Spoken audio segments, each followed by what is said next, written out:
हाँ भाई, इधर देखो, क्लोनिंग संवाद आपके जो टॉपिक है उसका नाम है क्लोनिंग संवाद। संवाद का अर्थ क्या बताया था मैंने? वाहक।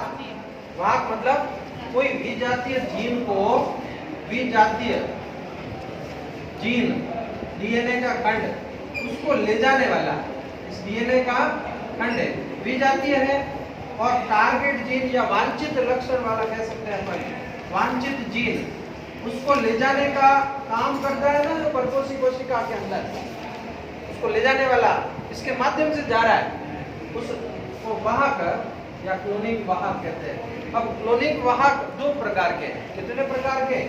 दो प्रकार का। कौन कौन सा है? देखो, पहला तो है कि इसको मेथड बोलते हैं, जीन स्थानांतरण की विधियां। जीन स्थानांतरण की विधियां, विधियां मतलब method, method of gene transfer. Gene transfer का मेथड है, ध्यान रखना, क्वेश्चन कवर करेगा। और दो प्रकार के मेथड है, एक तो है अप्रत्यक्ष जिसको बोलते हैं इनडायरेक्ट, और दूसरा है प्रत्यक्ष और जिसको बोलते हैं बेटा डायरेक्ट। मैं आपको इसलिए करवा रहा हूँ, ये टॉपिक है ना, ये यहाँ से शुरुआत बताएगा तो पता लग जाएगा कि प्लाज्मिड और जीवाणु भोजी बैक्टीरियोफेज कहते हैं ना, जीनों को ले जाने का, स्थानांतरण करने का वाहक है, तो क्या काम कर रहा है, वो काम क्या कर रहा है, सही है। तो अब देखो, अप्रत्यक्ष का मतलब है कि जीन जाएगा तो डायरेक्ट नहीं जाएगा, उसको कोई ना कोई ले जाने वाला चाहिए, और ले जाने वाला चाहिए मीन्स कि हम लोगों ने कहा था कि किसी जीन को डायरेक्ट, जीन का डीएनए का खंड है, जीन डीएनए खंड, उसको ले जाने के लिए किसी माध्यम की आवश्यकता पड़ेगी, किसी वेक्टर की आवश्यकता पड़ेगी, किसी वाहक की आवश्यकता पड़ेगी। तो ये विधि क्या हो जाएगी? अप्रत्यक्ष, इनडायरेक्ट मेथड, जिसके अंदर हम लोग दो चीजों को याद करते हैं, एक तो प्लाज्मिड, राइट है, और दूसरा है जीवाणु भोजी वायरस। जीवाणु भोजी वायरस, ये दोनों क्या करते हैं? जीन स्थानांतरण के लिए सबसे बेस्ट माने जाते हैं। जीन स्थानांतरण मतलब जीन इसके ऊपर बैठकर, इसके ऊपर बैठकर परपोषी कोशिका में, होस्ट सेल के अंदर, जीवाणु कोशिका में, ई कोलाई के अंदर स्थानांतरित हो जाएगा, राइट है। तो वो तो क्लियर हो गया ना बेटा? अरे ये तो सही हो गया। अब क्या है दूसरा कौन सा? तो इसका मतलब है इसको माध्यम चाहिए, तो इस माध्यम की और इसकी कोई ऐसी विशेषताएं होनी चाहिए ना कि वो जिस ईमानदारी से इस जीन को क्या करे, ले जाए, उसकी वृद्धि करे, है ना। यदि वो नहीं करेगा, उसकी विशेषता क्या होगी? उस प्लाज्मिड के अंदर ऐसा क्या होता है, कौन करता है अपनी प्रतिकृतिकरण, जब परपोषी कोशिका में जा रहा है तो अपनी प्रतिकृतिकरण कैसे कर रहा है, ये सारा सारा पढ़ना है, समझ में आया? तो ये पढ़ने के लिए तरीका बताया कि भाई ये पढ़ने के लिए ही हम लोग प्लाज्मिड का अध्ययन करेंगे। अच्छा, प्लाज्मिड का भी ध्यान है। प्लाज्मिड का मतलब क्या होता है? जीवाणु कोशिका के अंदर, जीवाणु कोशिका के अंदर स्थित अतिरिक्त, अतिरिक्त मतलब एक्स्ट्रा, वर्गाकार, सर्कुलर डीएनए, राइट है। अतिरिक्त वर्गाकार डीएनए जो अतिरिक्त एक्स्ट्रा है उसको क्या बोला जाता है बेटा? Plasmid, right. और इसको यदि इस जीवाणु कोशिका में से, ये रही जीवाणु कोशिका, इसमें से ये देखो एक्स्ट्रा, ये रहा, ये तो खुद का जीवाणु डीएनए, और ये अतिरिक्त वर्गाकार सर्कुलर डीएनए, वर्गाकार डीएनए, इसी को प्लाज्मिड कहते हैं बेटा। इसी को क्या बोलते हैं? प्लाज्मिड। और ये प्लाज्मिड सबसे बड़ी विशेषता है, इसको यहाँ से बाहर निकालो, जीवाणु के कोई फर्क नहीं पड़ता है, हो गए, कोई समस्या नहीं है, मेरे कोई नुकसान होने वाला नहीं है, सही है। इसको बाहर निकाल के इसके अंदर कुछ चिपका दो, दूसरा काट कर कोई दूसरा विजातीय जीन चिपका दिया, मान लो ये जीन खंड विजातीय जीन अब चिपका दिया, तो इसको वापस अंदर डाला, तो ये जीवाणु वापस, जीवाणु कोशिका उसको एक्सेप्ट कर देती है, छुपाया, कोई बात नहीं, आजा, और तू जैसे जैसे मैं वृद्धि करूंगी, मेरी संख्या बढ़ेगी, वैसे वैसे तेरी भी संख्या बढ़ेगी, मतलब इग्नोर नहीं, इग्नोर नहीं, गया कोई बात नहीं, टेंशन नहीं, आया वापस आ गया, थोड़ा मॉडिफाइड होके आया, रिकॉम्बिनेंट डीएनए बन के आया, आरडीएनए बोलते हैं इसके अंदर, जब डीएनए पुनर्योगज डीएनए, क्या बोलते हैं? पुनर्योगज डीएनए, तो उसको लाया वापस, जोड़ के दूसरा जीन जुड़ा भी जाती है, उसको ऊपर जुड़ाना, देखो वो तो इतने साथ बता रहा है, तो जुड़ा तो इसको वापस लाया, कोई समस्या नहीं, आ जा भाई। जैसे जैसे हमारी वृद्धि होगी इसकी भी वृद्धि होगी। अब बताओ, ये जीवाणु वृद्धि करते जाएंगे, गुणन होगा, है ना। तो इस जीवाणु के अंदर बाहर निकालने के बाद इसको वापस अटैच करते हैं, इसको रूपांतरण बोलते हैं। क्या बोलते हैं बेटा? ट्रांसफॉर्मेशन। क्या बोलते हैं? ट्रांसफॉर्मेशन, रूपांतरण, मतलब ये अंदर गया। क्लियर? चलो अब यहाँ पर आ गया कि प्रत्यक्ष जीन स्थानांतरण विधि क्या होगी? जब किसी माध्यम की, किसी वाहक की जरूरत नहीं पड़ेगी, डायरेक्ट आएगा और उसके अंदर जीन गन मेथड है। कौन सा? जीन गन मेथड, जिसको बायोलिस्टिक जीन गन मेथड कहते हैं, जो पादपों के लिए, पादप कोशिकाओं के लिए होता है, और जो जंतु कोशिका के लिए होता है उसको बोलते हैं सूक्ष्म इंजेक्शन। सूक्ष्म इंजेक्शन याद रखना, ये परीक्षा में आता है, सूक्ष्म इंजेक्शन विधि। इसमें दोनों जंतु कोशिका के लिए और ये पादप कोशिका के लिए मेथड होता है। चलो ये तो यहाँ से शुरुआत हो गई, क्योंकि ये पढ़ाने के पहले ये बताना जरूरी था कि भाई ये है कौन है। अब आपके क्वेश्चन क्या है कि एक जीन क्लोनिंग के लिए वाहक कौन करता है, वाहक के रूप में कौन काम करता है? तो इन्होंने कहा कि यहाँ पर प्लाज्मिड कौन है वाहक के रूप में। देखो फर्स्ट लाइन लिखी हुई है क्लोनिंग संवाहक की, लिखा है प्लाज्मिड और जीवाणुभोजी। आप जीवाणुभोजी को वायरस लिख दो आगे, जीवाणुभोजी बैक्टीरियोफेज वायरस होता है। क्या होता है? वायरस होता है, ठीक है। और ये जीवाणु कोशिका में बिना गुणसूत्रीय डीएनए नियंत्रण, आगे ना लाइन कि ये बिना नियंत्रण के यहाँ से स्थानांतरित हो रहा है और वापस अटैच हो रहा है, इसको कोई फर्क नहीं पड़ रहा है। इसको जीवाणु नियंत्रित करता है क्या? अरे प्लाज्मिड को नियंत्रण करती है कि जीवाणु कोशिका? उसका कोई नियंत्रण नहीं है, तो एक्स्ट्रा पड़ा है। आजा भाई, लेकिन ध्यान रखना इसकी वृद्धि जरूर साथ साथ होती है, और वृद्धि होने की क्रिया को प्रतिकृतिकरण कहते हैं। ये हमारे शरीर के उस जीवाणु कोशिका, जैसे जैसे जीवाणु कोशिका 1 से 2, 2 से 4 ऐसे, तो ये इसके साथ वृद्धि कवर करता है, राइट है, इसका गुण है ये। अब इन्होंने कहा कि ये काफी मिलते हैं, और यहाँ पर देखो क्लोनिंग संवाहक की विशेषता जो हमने आपको बताई थी कि एक स्थान होना चाहिए पोरी। ये देखो ये डायग्राम PBR 322, इसका पूरा नाम क्या है? PBR 322, ये सबसे फेमस प्लाज्मिड है। क्वेश्चन आता है राजस्थान बोर्ड के अंदर, डायरेक्ट क्वेश्चन, क्या आपको PBR 322 का नामांकन चित्र बनाना है? याद रखना, ये कैलिफोर्निया यूनिवर्सिटी ऑफ कैलिफोर्निया में 1970 के अंदर, 70 या 77 के अंदर बनाया गया है। 77 ही है ना? 77 है क्या? देख 77। चलो इधर देखो, अब देखो इधर बेटा, यूनिवर्सिटी ऑफ कैलिफोर्निया, इसके अंदर ये कवर किया गया। इसका नाम देखो, P का मतलब रिप्रेजेंट क्या करता है? P रिप्रेजेंट करता है प्लाज्मिड को, P रिप्रेजेंट कर रहा है प्लाज्मिड को। B और R क्या है? B और R साइंटिस्ट के नाम है जिन्होंने इसकी डिस्कवरी करी है, जिसमें इसका नाम है बॉलिवर। B का मतलब बॉलिवर और रॉड्रिग्यूज है। ये दोनों वैज्ञानिकों के नाम है जिन्होंने इसको कवर किया। ये आपको बता रखा है ना PBR 322। अब PBR के अंदर जो जीन की साइटें कितनी थी?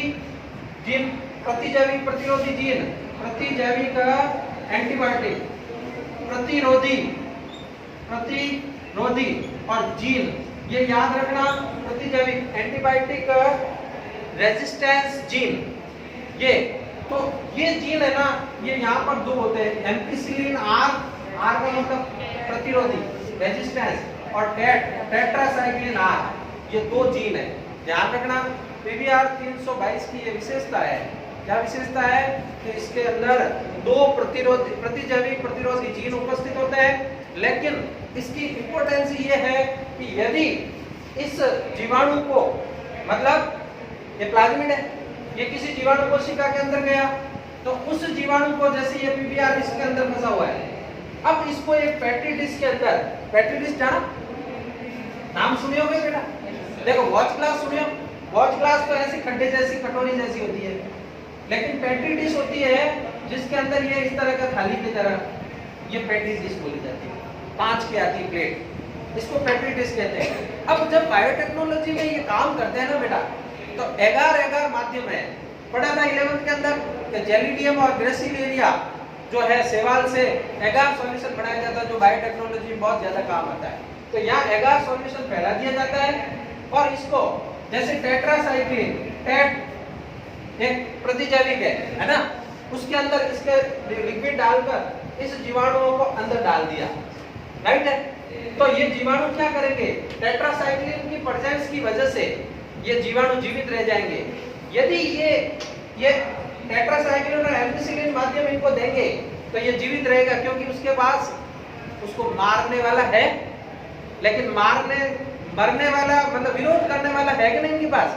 अरे भाई ये हमने मारने वाला टेट्रासाइक्लिन डाला है, तो टेट्रासाइक्लिन का विरोध करने वाला है कि नहीं यहाँ, अरे है ना, तो इसकी वजह से वो बच जाएगा। यदि इसमें माध्यम में मैंने एम्पिसिलिन डाला तो भी क्या हो जाएगा, ये बच जाएगा, जीवाणु नष्ट नहीं होगा। लेकिन कोई ऐसा प्लाज्मिड डाल दूं जिसमें ये दोनों प्रतिजैविक प्रतिरोधी जीन नहीं है, तो वो क्या हो जाएगा, नष्ट हो जाएगा, उस जीवाणु वृद्धि नहीं करेगा। समझ में आया? ये चीज इंपॉर्टेंट याद रख लेना, राइट है कि भाई इसको सॉल्यूशन में डालेंगे माध्यम में, तो ये तो वृद्धि कर देंगे क्योंकि इसके पास ये प्रतिजैविक प्रतिरोधी जीन उपस्थित है। जिस विलियन का है वो विलियन के प्रतिजैविक प्रतिरोधी जीन उपस्थित है, तो ये वृद्धि करेगा, आराम से वृद्धि करेगा, कोई टेंशन नहीं, क्योंकि मैं रोगों से लड़ सकता हूँ, ये कह रहा है। समझ में आया? और यदि ये नहीं है तो क्या हो जाएगा, वो जीवाणु नष्ट हो जाएगा, मर जाएगा, वृद्धि नहीं करेगा। और वृद्धि नहीं करेगा तो अपने जो जीन है, विजातीय जीन है, वो वृद्धि करेगा क्या? अरे वो तो साथ साथ में मर जाएगा ना बेचारा। तो ये दोनों बारे में पता चला कि प्रतिजैविक प्रतिरोधी जीन कौन है, राइट है। ये बहुत बड़ा रोल प्ले करता है। कभी भी कोई भी नया जीन, विजातीय जीन जुड़ेगा डीएनए खंड, तो इन दोनों स्थलों पर जुड़ेगा। अब तुम्हारे में से कई जने बोलते हैं कि सर यहाँ पर और भी नाम है, कटिंग तो वहां से करेगा। तो जहां इन दोनों में से, जैसे यहाँ पर BAMH सेकेंड आ रहा है मान लो, तो ये कटिंग करेगा और इसी को इस तरह से जोड़ना पड़ेगा, राइट है।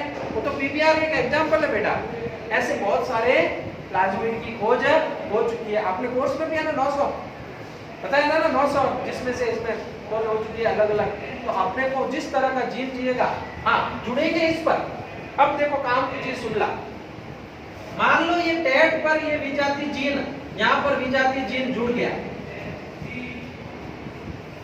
ये जीन मान लो यहाँ अटैच हो गया टेट पर, टेट्रासाइक्लिन पे जुड़ा, तो इस पे कितने प्रतिजैविक प्रतिरोधी जीन है, 2। तो दूसरा वाला नहीं ले सकता, दूसरा वाला खाली होते हुए भी ये इस पर जुड़ गया ना एक बार, तो ये खाली रहेगा, ये इसको अटैच नहीं करेगा दूसरा, नहीं तो जटिलता क्या हो जाएगी, ज्यादा हो जाएगी। समझ में आया? अलाइन क्लियर है, सब लिक्विड है बेटा। अब देखो इधर, अब जब इस पे यहाँ पर जुड़ गया तो ये टेट और ये पूरा प्लाज्मिड निवेशी निष्क्रियता कहलाता है। निवेश हो चुका है, अरे इस पे लग चुका है जीन, अब इस प्लाज्मिड पर कोई अन्य जीन लगने की संभावना नहीं है, इसको कहते हैं निवेशी निष्क्रियता। है तुम्हारे कोर्स में निवेशी निष्क्रियता, याद रखो। निवेशी निष्क्रियता मतलब एक जीन का अटैचमेंट हो गया, विजातीय जीन, इधर देख, विजातीय जीन यहाँ जुड़ गया, तो अब इस प्लाज्मिड पर कोई नया जीन दूसरी जगह अटैच होने की संभावना है क्या? नहीं। इस गुण को क्या कहते हैं, क्या बोलते हैं? निवेशी निष्क्रियता। इंसर्ट, इंसर्ट मतलब इसके अंदर अटैच कर दिया।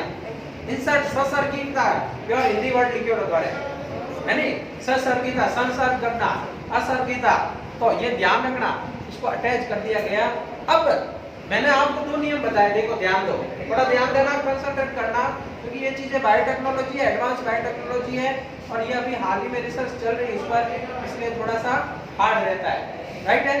और कुछ है जो डायरेक्ट किताब में पेस्ट कर दिया गया, थोड़ा डायग्राफिक रिप्रेजेंटेशन नहीं है, इसकी वजह से बच्चों को क्या लगता है, हार्ड लगता है कि अरे यार सर ये क्या है, हर लाइन का अर्थ कवर नहीं हो पा रहा है। समझ गए इतना? तो जब ये टॉपिक कंप्लीट हो गया तो आप बहुत कुछ समझ लोगे कि सर इसके बारे में खास खास चीजें हम लोगों को याद हो चुकी है, हम क्वेश्चन अटेंड कर लेंगे, राइट है। अब देखो इधर बेटा, PBR फुल फॉर्म याद रखना, ये इस पर उपस्थित जीनों की संख्या जो ये एंजाइम जो है प्रतिजैविक एंजाइम टोटल 8 नाम याद रखना, सबके नाम लिखे हुए इको आर फर्स्ट और सारे नाम है अकॉर्डिंग टू नामकरण के हिसाब से जो अपन नामकरण करते हैं ना उसके अकॉर्डिंग है। अब उसके बाद यहाँ पर लिखा है ओरी, ओरी और रॉक, ये इनके अर्थ समझो। अभी तक हम लोग ये सोच रहे हैं विजातीय जीन यहाँ जुड़ गए, तो कोई लोग ये सोचते हैं ये ओरी क्या काम कर रही है, तो याद रखना ओरिजिन ऑफ रेप्लिकेशन। इधर देखो रेप्लिकेशन मतलब ये जब यहाँ जाएगा, बच्चे ध्यान देना, ये जब यहाँ जाएगा तो ये अपनी कॉपियां बनाएगा ना, विजातीय जीन में लगा हुआ ही है, ये अपनी कॉपियां बनाएगा, तो कॉपियां बननी अपनी प्रतिकृति करना शुरू कहां से करेगा, तो इस स्थान, राइट है। कई लोग ये सोचते हैं कि सर जीन क्या यहाँ जुड़ता है तो अपनी कॉपी बनाता है, विजातीय जीन यहाँ जुड़ता है क्या, कई बार पूछते हैं बच्चे, लेकिन ये विजातीय जीन के जुड़ने के बाद की घटना है। तो ओरी हो गया, ओरी का मतलब अंदर प्रतिकृति, और ये रॉप है ना, ये क्या करता है, प्रारंभ करता है, प्रमोट करता है, इसको प्रमोट करता है। जब ये शुरुआत करता है तो ये कहता है अब मैं रेप्लिकेशन बढ़ाऊंगा, फटाफट तूने शुरुआत कर दी, अब मैं ठीक है मैं साथ में काम कर रहा हूँ। तो ये रेप्लिकेशन को क्या करता है, प्रमोट करता है, प्रमोट समझते हो, प्रेरित करता है। DNA RNA polymerase, DNA polymerase enzyme ला के कहता है तूने शुरुआत कर दी, अब मैं पूरा इसका नया बढ़ा दूंगा, मैं टेंशन नहीं है, तू देख ले मैं देख लूंगा, तूने शुरुआत कर दी, अब मैं शुरुआत करता हूँ इसका, और मैं इसको आगे से आगे कवर करके प्रतिकृतिकरण को पूर्ण करता हूँ। क्लियर, समझ में आया। वो क्वेश्चन बड़ा है, पीबीआर 322 2 नंबर का क्वेश्चन आता है, केवल डायरेक्ट एग्जाम में डायग्राम क्वेश्चन आता है, आप लोगों को इसका डायग्राम बनाकर यहाँ लिखना है, यहाँ पर, और सबके नाम लिखना है, एएमपी का अर्थ क्या होता है, टेट का अर्थ क्या होता है, कर लोगे। फिर क्या लिखना है, 8 प्रकार के जो है ना एंजाइम, प्रतिबंधित एंजाइम का नाम लिखना, ओरी का अर्थ समझना, ओरी लिखना, ओरी का फुल फॉर्म लिखना, रॉक का फुल फॉर्म लिखना, लेकिन डेफिनेशन ऑफ प्रमोटर, प्रमोट करने का कवर करता है। तो ये सारे क्या करना है, यहाँ पॉइंटर लिखना, कवर हो जाएगा। और आगे चले, अब यहाँ से परीक्षा में क्वेश्चन बनता है कि आपके यहाँ लिखा है, देखो कवर करने के लिए, फिर लिखा है क्लोनिंग स्थल, क्या लिखा है बेटा, क्लोनिंग स्थल कौन कौन से होते हैं, तो वहां पर एक देखो क्वेश्चन लिखा है वर्ण योग्य चिन्ह, मैं बिता दूं ये, चलो अब क्या है वर्ण योग्य चिन्ह, सेलेक्टेबल मार्कर बोलते हैं, क्या बोलते हैं उसको, सेलेक्टेबल मार्कर, वर्ण योग्य चिन्ह, वर्ण योग्य चिन्ह, सेलेक्टेबल मार्कर, ये भी परीक्षा में आता है। सेलेक्टेबल मार्कर होते क्या है, सेलेक्टेबल मार्कर 2 थे, प्रतिजैविक प्रतिरोधी जीन, दोनों सेलेक्टेबल मार्कर है, क्लियर है।